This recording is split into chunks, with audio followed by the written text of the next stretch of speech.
Welcome to Learn English Speaking. Let's talk stories. Here we bring you amazing stories to improve your English fluency. Don't forget to like, share, and subscribe for more exciting lessons. Let's learn together. Chapter 1 Gluttony. Somerset looked at the clock. It was almost 2 a.m. He had been in bed for more than an hour, but he was still awake. He had too much to think about. After 23 years as a homicide detective, it was never easy for him to go to sleep. A homicide detective sees humanity at its very worst. He sees murders of every imaginable sort. People killed with guns, knives, poison, husbands killing wives, and wives killing husbands. Children killing parents, friends killing friends, and people killing strangers, sometimes to rob them, sometimes for no reason at all. But now Somerset was leaving. He had only 7 more days left before he retired. Then he could leave the city, forget the crime he had seen, and live quietly in the country. He had seen enough of the violence and crime of the city. His pictures and his books were packed and ready to move to his new house in the country. Only 7 more days. He thought of how long he had lived in the city. He had been married twice. At one time, he had wanted to have children, but not in the city. He knew what living in the city did to children. But deep in his heart, he felt that it wasn't right not to have children. It isn't too late, he thought.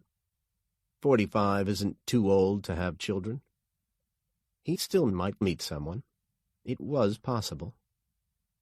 Anything was possible, once he got the hell out of here. Suddenly his stomach was tight. Was he making a mistake? He'd lived his whole life in the city. What if he hated the country? He tried to stop himself thinking and go to sleep.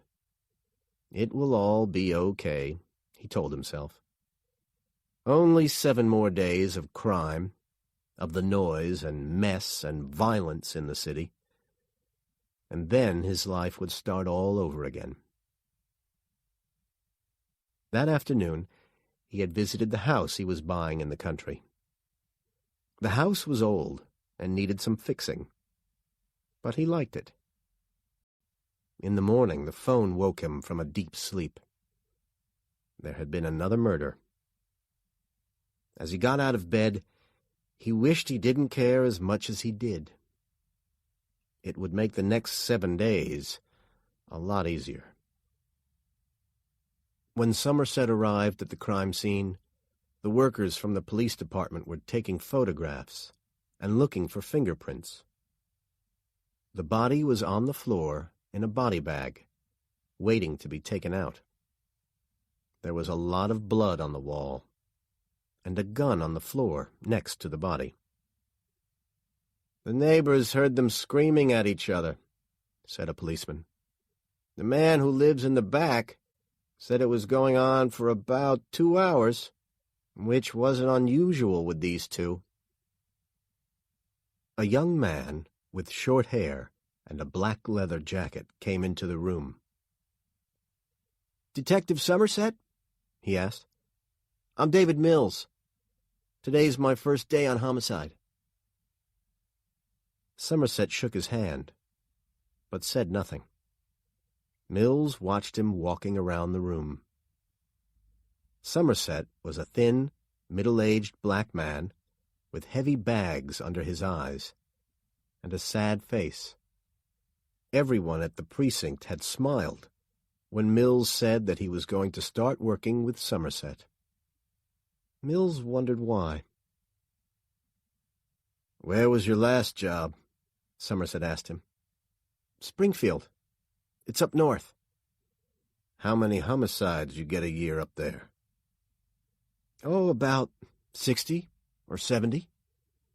We get that many a month here. Yeah, but we only had 3 homicide detectives up there. Mills didn't want to get into a fight in his new job, but he had left Springfield because he thought that it was too small and unimportant. He wanted to do real detective work.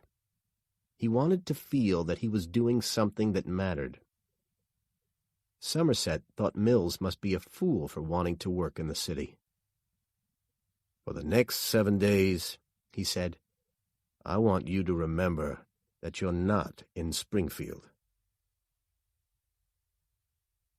Early the next morning, Mills was awake, sitting up in bed.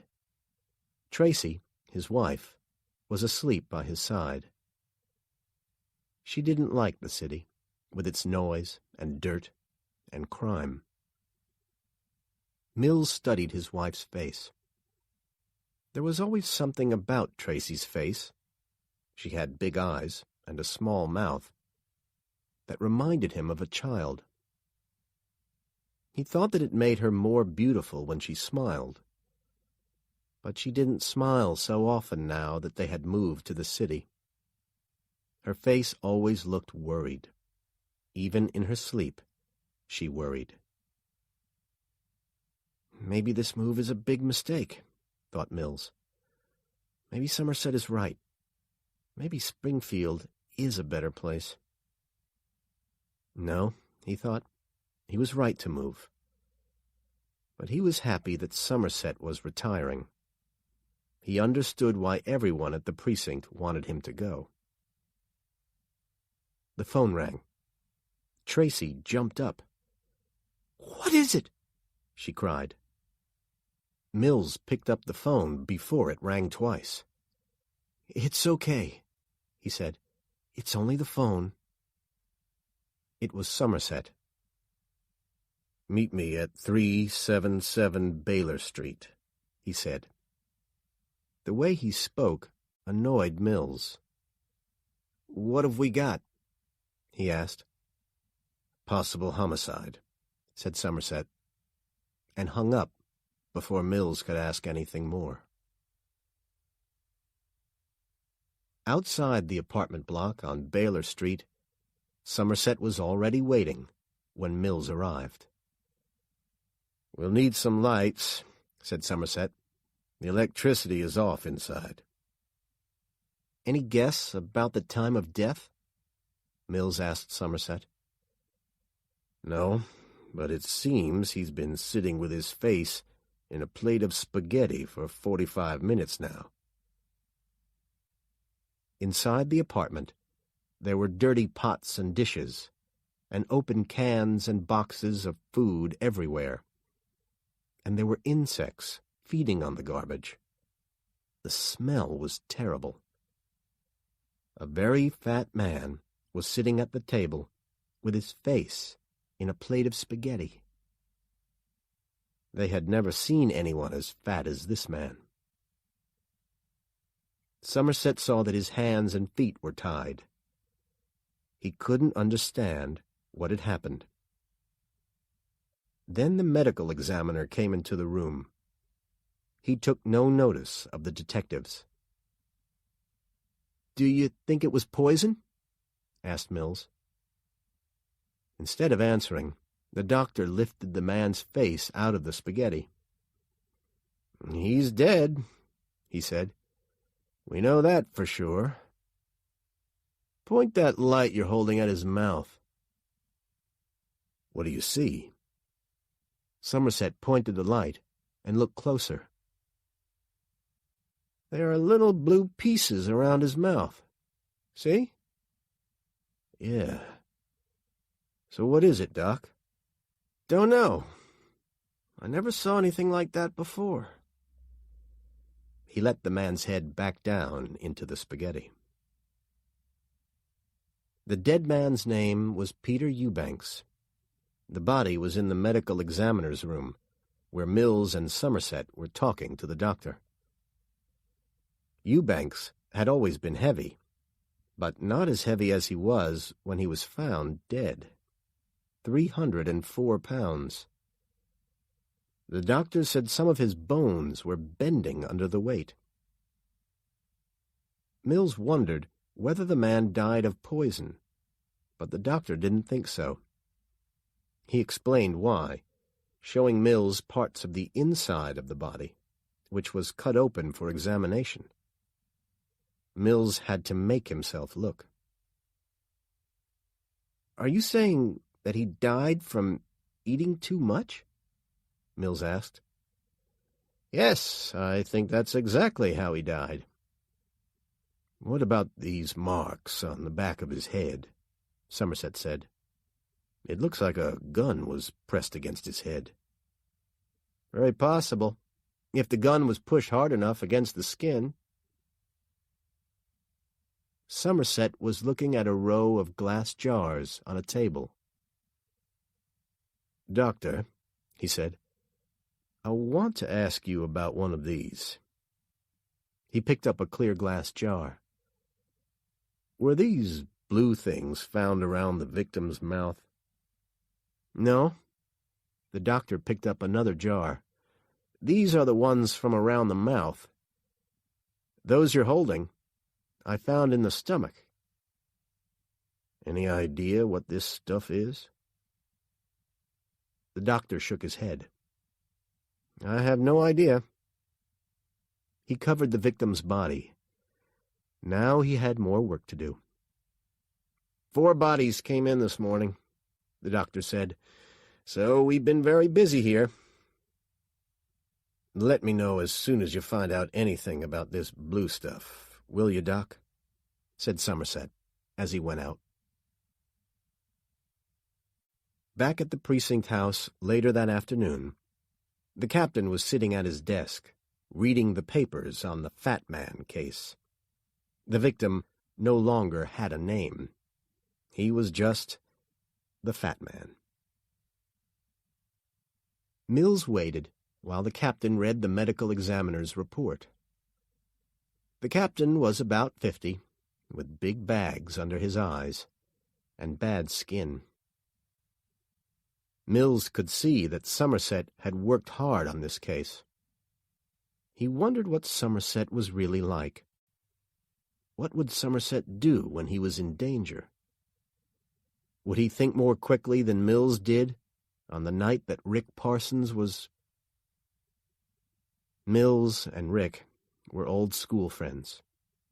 Rick was the best policeman they ever had in Springfield. But that night, when they were working on a murder case together, Mills thought that the murderer wouldn't shoot at the police. When Mills saw that the man had a gun, he hadn't fired quickly enough. He'd waited a little too long. The man fired at Rick, and now Rick would be in a wheelchair for the rest of his life. And no matter what Rick and Tracy said, Mills thought he was to blame. The captain was shaking his head over the papers. "This is very hard to believe," he said. "Do you believe it?" Somerset nodded. "The victim had to choose, eat or be shot. The killer put food in front of him and made him eat it. Perhaps this went on for 12 hours or more.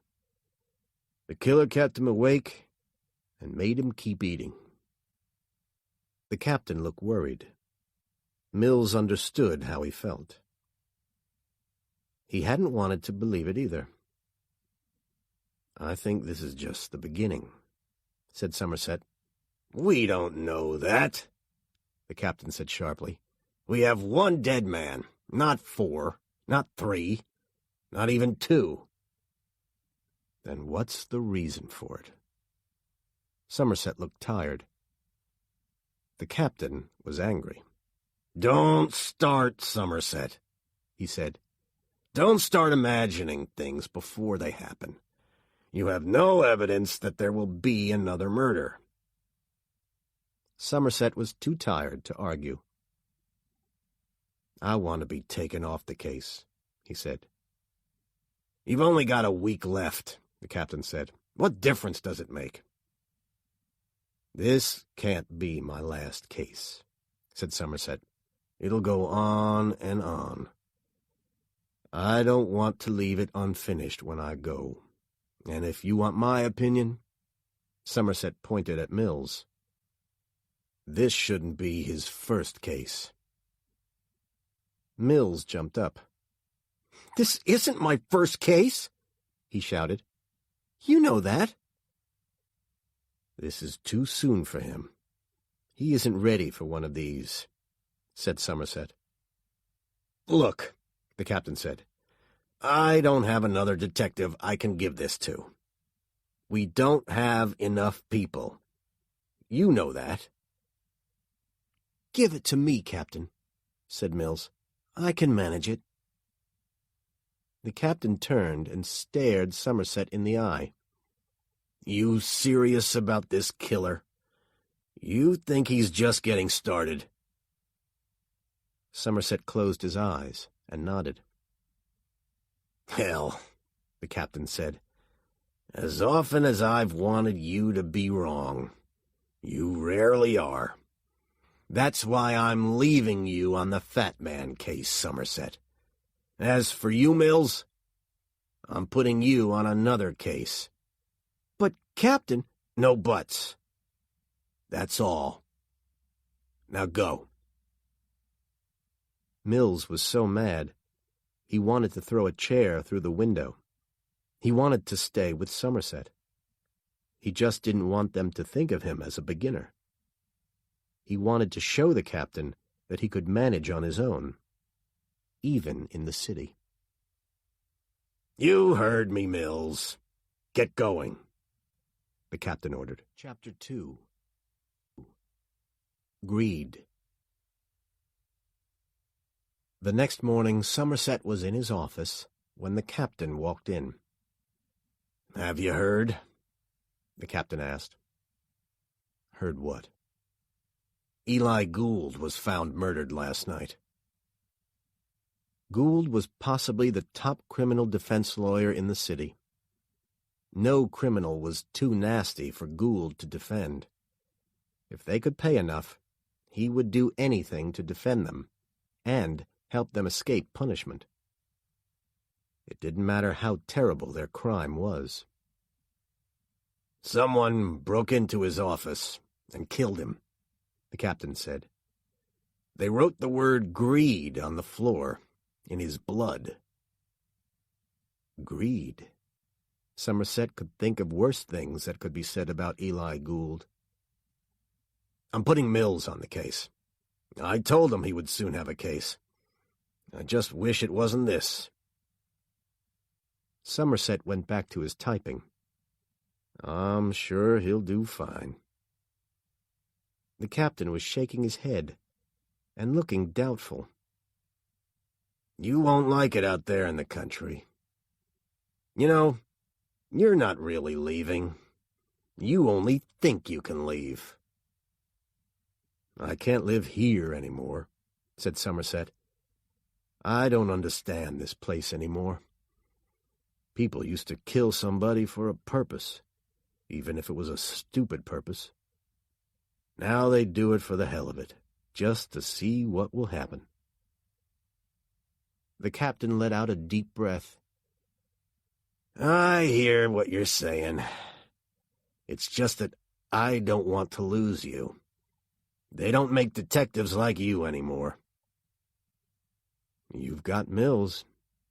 He'll be okay." "But he won't be you." "Not if he knows what he's doing," Somerset thought.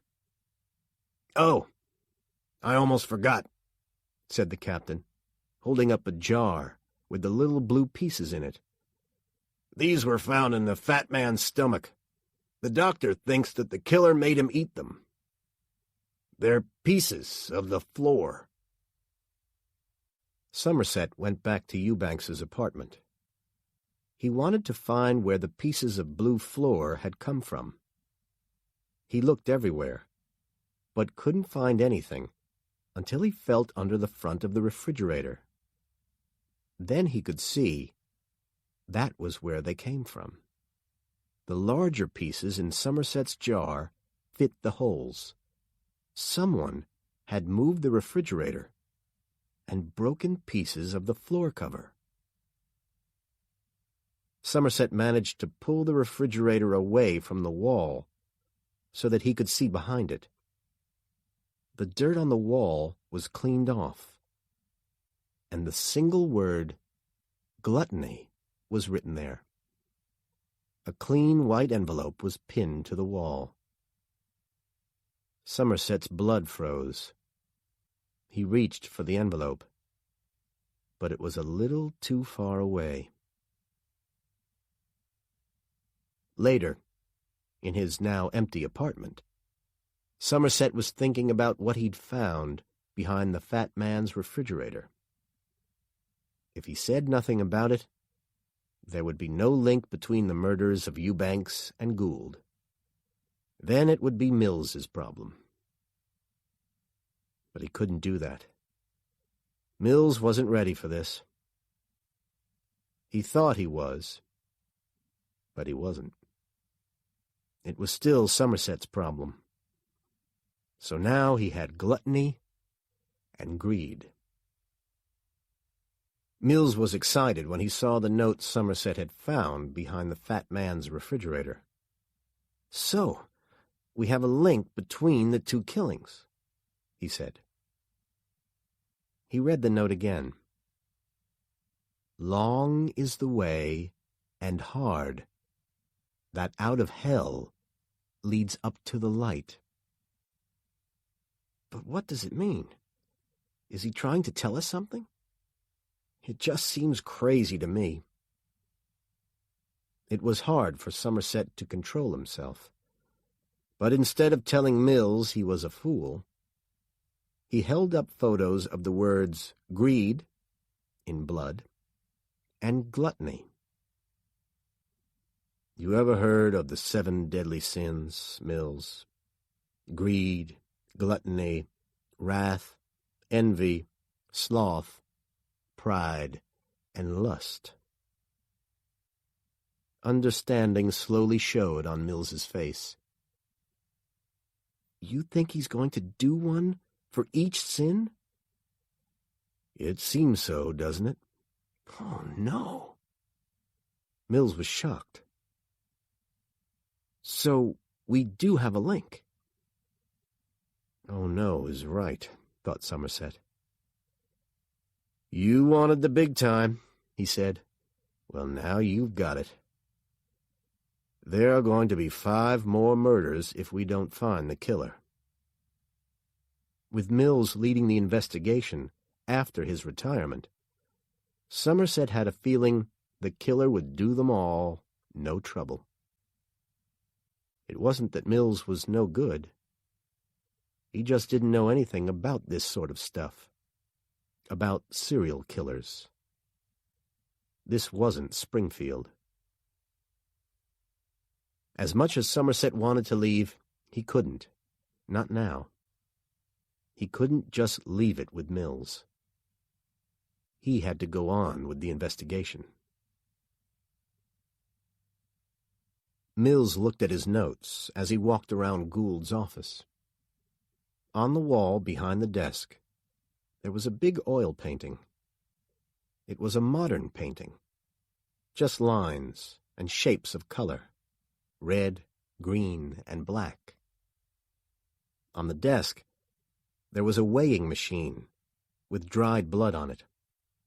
The letters in blood on the floor had turned red-brown. Mills wanted to find some evidence, something that they had all missed.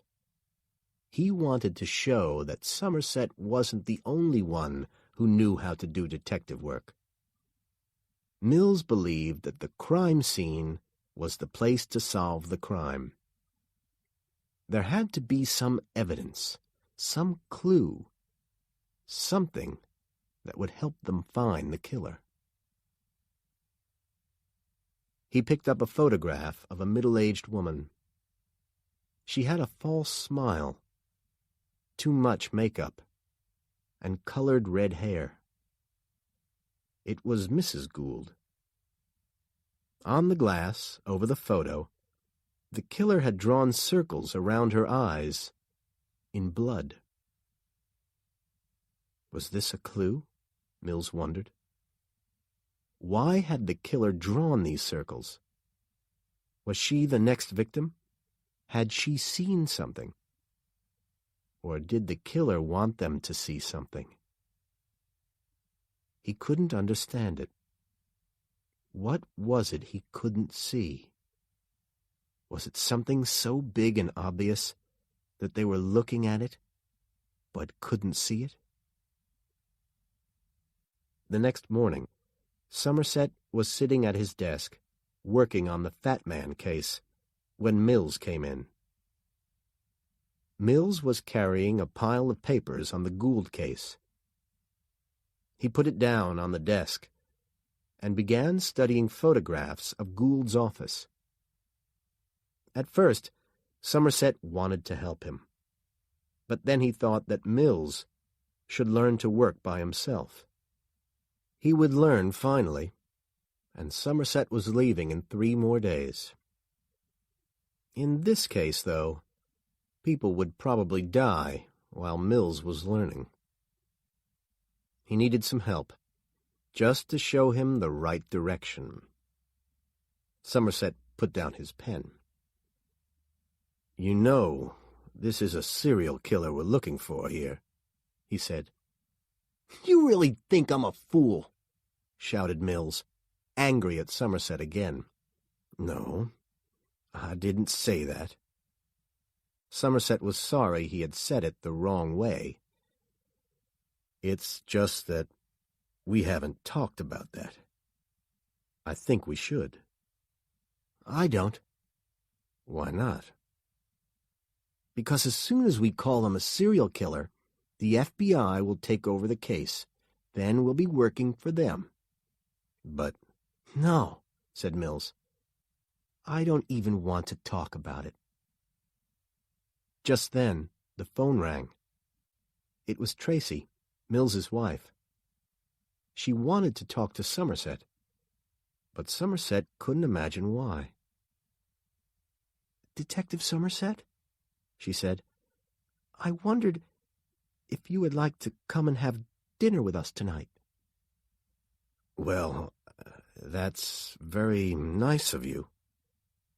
Somerset's voice was uncertain.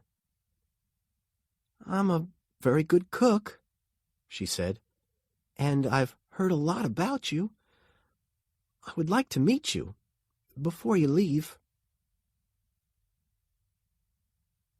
Later that evening, Mills seemed uncomfortable as he and Somerset walked up the stairs to Mills's apartment.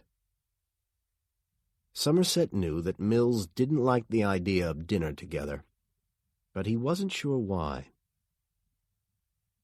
In the dining room, the table was carefully prepared for 3. A young woman came out of the kitchen. "Hello, men," she said quietly. Somerset thought that she had a pretty smile. "Hello, Tracy," he said. "Nice to meet you." "Please, sit down," Tracy said. "Can I get you something to drink?" "No, thanks. I'm fine just now." Somerset took off his jacket. He nodded toward the kitchen. "Smells good," he said. Tracy was staring at Somerset's gun. He could see that it made her nervous. "I never wear a gun at the table," he said, taking it off. "It isn't polite." Tracy tried to laugh.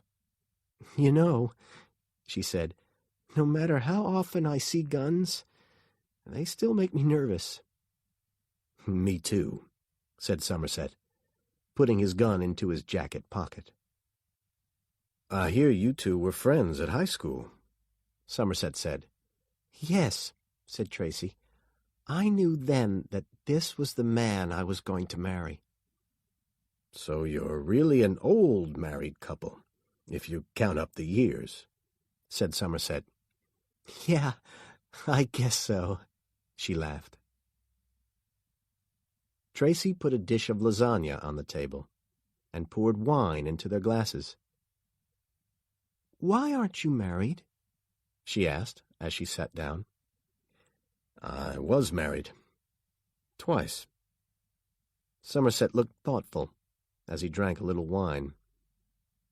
"Somehow, it didn't work, though." "That surprises me," she said. He laughed.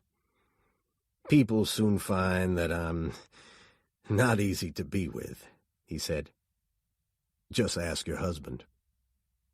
Mills smiled. "He's right about that." Later, with the table cleared and Tracy asleep, Mills and Somerset were studying the photos of Gould's office. "I think I'm missing something," Somerset said. "How do you think Gould was murdered?" "Well, the way I see it, the killer got into the office before the building was closed on Friday. Gould's body was found on Tuesday morning.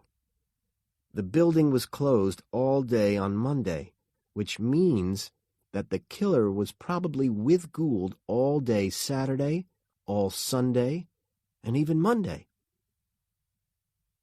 Mills picked up a photo of Gould's body in the high-backed leather chair. "Gould was undressed and tied up," he went on, "but one arm was left free. Now, the weighing machine on the desk, that didn't belong to Gould. The killer brought it in. He gave Gould a sharp knife and made him cut out a piece of his body and weigh it. There was this note." He picked up a photo and gave it to Somerset. "Look at this." Somerset read the note. 1 pound of meat, no more, no less." His face was hard. "Saturday, Sunday, Monday. He wanted Gould to take his time, to sit there and think about it. What do you do when there's a gun in your face?" "Right." Mills picked up another photo. It showed the picture of Mrs. Gould, with the eyes ringed with blood. "This is a photo of Mrs. Gould," he said. "If the killer's telling us she saw something, I don't know what it could be. She was out of town when it happened." "What if it's not something she's seen, but something she could see, but she hasn't had the chance yet?" "Yeah, but what is it she's supposed to see?" Somerset shook his head. "Only one way to find out," he said. Mrs. Gould was in a safe house, guarded by the police. When Mills and Somerset walked in, Mills thought that it looked like a place where someone might go to kill himself. Mrs. Gould was sitting on the bed, crying. "I'm sorry to come here so late, Mrs. Gould," Mills said, "but—" "It's all right. I haven't slept since—" She began to cry again, holding her hand over her mouth, as if to stop herself. Mills took out the photographs. "Mrs. Gould," he said, "I need you to look at these again and tell me if there's anything that seems strange or in the wrong place, anything at all." But she wouldn't look. "I've looked at them 1,000,000 times," she said. "I don't want to see them again. Ever." Mills hated to see women cry, but he knew he had to do this. "Please, Mrs. Gould, anything at all. Take your time. Please." "There's nothing there," she said. She wouldn't look at the photos again. There's something there that we're not seeing," said Mills. "You're the only one who can help us now. We need your help if we're going to get the person who did this." "All right," she said. She took the photos and started to look at them, but too quickly, Mills thought. She stopped at one picture and looked again. "What do you see?" asked Mills. "The painting," she said. The photo showed the desk with the big modern oil painting on the wall behind it. "What about the painting?" Mills asked. She looked up at him as if he had done something wrong. "Why is it upside down?" she asked. Somerset took the photo from the woman's hand and looked at it. "Upside down?" he said. Mills and Somerset went straight to Gould's office. Somerset looked up at the painting. "You sure our people didn't move it?" "Even if they did, the photos were taken first." Somerset took the painting off the wall. Mills thought there would be another message behind it, written in blood. But there was nothing. "I don't want to think about the sleep I'm missing because of this," he said. "There's nothing here. He's playing with us." Somerset thought that Mills was probably right. "But there must be something here," he said. He was staring at the wall where the picture had been. "What is it?" Mills asked. "Quiet. I'm thinking." This made Mills angry. Did Somerset think that he was really a fool? Somerset took out a brush and a small box. Standing on a chair, he began to brush the wall with fingerprint dust. "Do you know how to do that?" Mills was doubtful, but Somerset kept on working. Mills tried to be patient, but he wanted to see what Somerset had found. "What is it? What do you see?" "Nothing, right?" "Wait, just wait," said Somerset, still working. Finally he moved away, and Mills got a good look at what he had found. Written in fingerprints, as clear as ink, was, "Help me." Mills couldn't believe what he saw. He looked at Somerset in surprise. "This guy really is good," he thought.